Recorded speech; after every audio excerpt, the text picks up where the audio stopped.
بسم الله الرحمن الرحيم. الحمد لله رب العالمين، ثم الصلاة والسلام على أشرف المرسلين سيدنا محمد وعلى آله وصحبه وسلم أجمعين. waxaan halkan ka salaamayaa dhammaan ummadda Soomaaliyeed meel kasta ay dunida daafaheeda ka joogaan. waxaan ku salaamayaa salaanta islaamka. Assalaamu calaykum waraxmatullaahi wabarakaatuh. waxaan rabaa si gaaban inaan uga hadlo doodii maalmahan ka socotay baraha bulshada ee dhalisay dooda badan iyo hardanka iyo kala duwanaanshaha keentay xagga fikirka iyo xagga maaragtay aragtida intaba.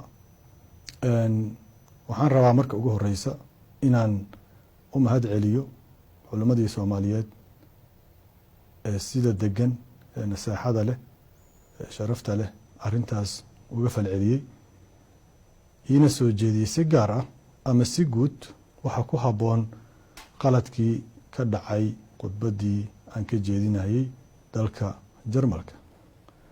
waxaan kaloo rabaa inaan halkan isaga cafiyo culimadii ayagana aniga sharafteeda ama cirdigeyga ama diinteyda gaaray. waxaan rabaa si ilaahay dartiis ah inaan ayagana isaga cafiyo. waxaan kaloo rabaa inaan mahad celiyo dhammaan dadka Soomaaliyeed ee ka dhiidhiyay oo u arkay dulmi aniga la ii geysanayo ama la igu beegsanayo ama mid la soo abaabulay oo aniga igu aadan oo aanan ku aadanayn khaladkii ku jiray khudbadeyda ee ka baxsan ee arintaas ka falceliyay. ayagana aad iyo aad ayaan ugu mahad celinayaa. sidaan hore u sheegay waxaa magafa ah ilaahay subxaanahu wa tacaala asaga keliya ayaana ah qofka aanan gafin. كل ابن آدم النبي وحيد عليه الصلاة والسلام خطأ وخير خطاؤون التوابون. قف كستا أو بني آدم وقفاء وحانا وخير بدن قفك قفاء قفك كتوبة كينا.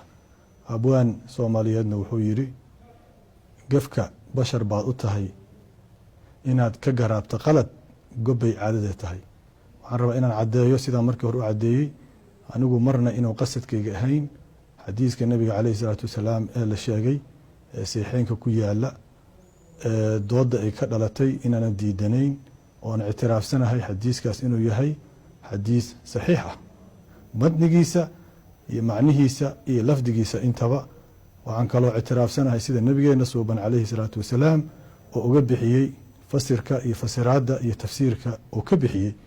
وعن كلو اعتراف سنة دينتنا سماوي القرآن الكريم كسنة النبي عليه الصلاة والسلام إيه الرئيس إن يتهي دينتا حقوق أوجبا سيسي دمرك يهوانك وحان سديدنا هاي وسيداس درادت وح الله عليه وحي خلد قد بدأ سكجري وحان إله سبحانه وتعالى ويدي سنيا إنه أرنتاس يقعفيه السجانا وقته بكينيا أنو آمسن توبض عد إسكال إن يتهي إلهي سبحانه وتعالى أيسن قف من هذا توبضة أيسن لهين إلهي سبحانه وتعالى أيا وحي قفأة أو قد بدأس كجري كويدي سنة يا توبة.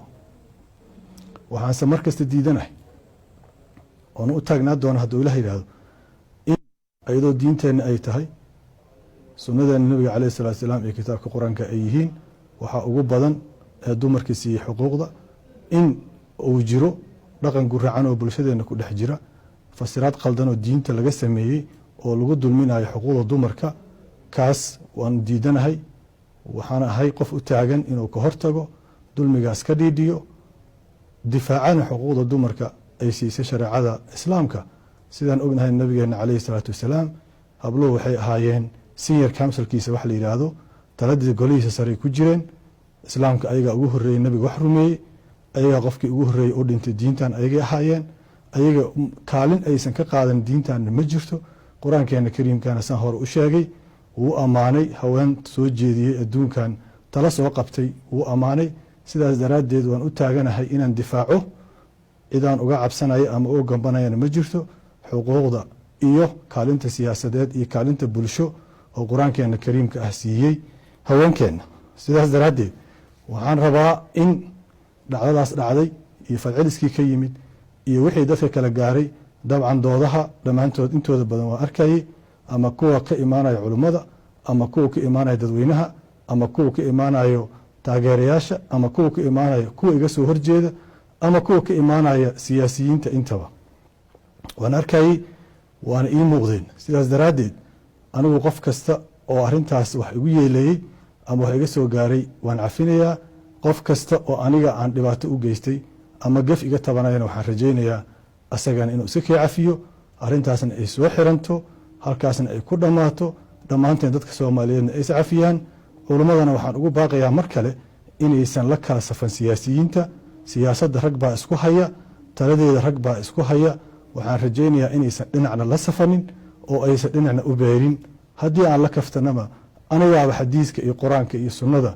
ku dhaama kuwa hadda talada hayee haddayba cid u janjaarsanayaanba waxayd anigana iisoo janjaarsadaan laakiin aniga waxaan rabaa inay culammadu noqdaan kuwa u dhexeeya dadka oo aanan garab la safnayn kuwa u hiiliya cadaaladda oo xaakimka hadduu qaldan yahay iyo midka mucaaradku ahba qaldan yahay wada qabta laakiin aanan indhaha ka laabanin dulmiga xaakimka oo keliya aanan ku teegteegsanin qaladka ay ka arkaan qofka asaga ka soo horjeeda waxaan rajaynayaa ummadda soomaaliyeed meel kasta ay joogto inay is cafiyaan waxaan ugu baaqayaa arrintaasna inaan iska xirno jabtarkaasna uu soo gabagaboobo wassalaamu calaykum waraxmatullaahi wabarakaatu